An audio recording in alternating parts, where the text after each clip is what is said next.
sebagai relawan, tapi kita pun juga harus bela negara melalui cara-cara kita. Sekalian, saya tidak ahli dalam bidang hukum seperti juga apa yang dikatakan oleh Bapak Gus Soleh. Tetapi ada hal-hal penting yang ingin saya sampaikan pada kesempatan ini. Yang pertama mau saya sampaikan bahwa Presiden itu primus inter pares. Primus inter pares itu manusia yang mempunyai kedudukan yang sangat utama. Dan di dalam negara demokrasi, apabila presiden sudah bersuara, maka itu harus kita perhatikan, apalagi kita relawan Jokowi. Dan tema ini begitu bagus, dan saya anggap bahwa relawan Jokowi, dimanapun Anda berada, Anda masih tetap eksis di dalam membela negara ini melalui pembelaan terhadap Bapak Jokowi. Mengenai undang-undang informasi dan transaksi elektronik atau ITE ini, saya mau terangkan dengan versi lain, bahwa begini.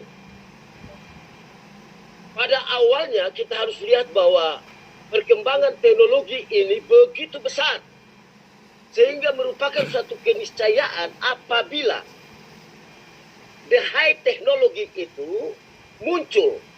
Nah, akibat dia muncul, tentunya ada dua hal. Jika digunakan dengan baik, bagus. Tetapi apabila digunakan dengan tidak baik, ini seperti yang kita lagi bahas kan. Tentang undang-undang atau peraturan. Undang-undang atau peraturan itu dibuat, tadi sudah dikatakan oleh rekan Pak Petrus Celestinus yang sangat saya banggakan. Itu semua untuk manfaat pada masyarakat dan juga pada negara itu. Itulah pentingnya undang-undang, peraturan. Nah, saya mau tinjau dari segi yang satu ini. Seandainya bangsa ini sudah melewati pendidikan yang pas, sesuai dengan nation and character building negara ini, maka tidak mungkin muncul orang-orang yang kurang ajar, orang-orang yang jahat, orang-orang yang tidak tahu sopan santun. Padahal mereka itu orang-orang pintar seperti misalnya Rocky Gerung. Saya dua kali lapor dia Pak Celestinus. Saya lapor di Mabes Polri bersama ahli hukum tentunya Pak Suhadi. Tetapi betul harus Pak Presiden Jokowi sendiri yang lapor. Buat apa? Saya pikir tidak ada guna seorang presiden turun untuk lapor Rocky Gerung. Dia jadi besar. Oleh karena itu, revisi undang-undang ini sangat dibutuhkan. Mungkin salah satunya bisa itu. Kita lihat delik itu. Atau ya itu ahli hukum yang lebih tahu. Tetapi saya hanya memahami dari segi itu. Saya kasih contoh lagi. Dalam banyak hal, kita ini tidak sanggup untuk berbuat sesuatu akibat dibatasi oleh undang-undang. Siapa yang berani melanggar undang-undang atau peraturan? Kalau orang itu mengerti bahwa pelanggaran itu bisa berbahaya buat dirinya. Tetapi tentang Rocky Gerung ini, saya sudah pernah mengundang dia debat publik, di mana-mana video saya ada. Tapi saya kurang tahu bahwa siapa di belakang dia. Tetapi bukan karena itu, karena undang-undang atau peraturan ini yang membuat pihak kepolisian tidak boleh gegabah dalam hal yang satu ini. Bapak Ibu sekalian,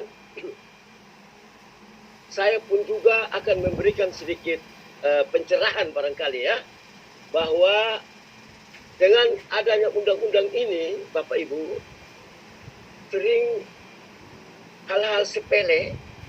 Saya kasih contoh.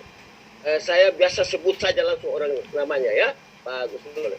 Kasus tentang Abu Janda misalnya, atau tentang dulu satu kata salah dari Ahok, atau siapa-siapa pun juga lah. Hanya satu kata saja bisa menyebabkan orang 6 tahun penjara. Kalau orang sadar, orang pintar, orang tahu kalau begitu, dia jangan berkata yang salah. Tetapi karena hukum itu multitafsir, bahkan ada dikatakan begini. Jikalau 5 ahli hukum berkumpul membahas satu topik, setelah itu keluar bisa muncul 5 topik baru. Ini masalahnya. Jadi ini juga suatu keniscayaan dalam hukum.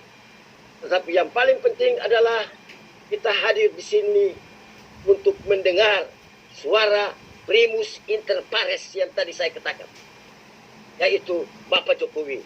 Artinya bahwa kita sementara bela negara ini, kita sementara mendukung Bapak Jokowi sampai 2024, beliau berakhir dengan insya Allah meninggalkan satu legacy yang baik buat bangsa dan negara ini.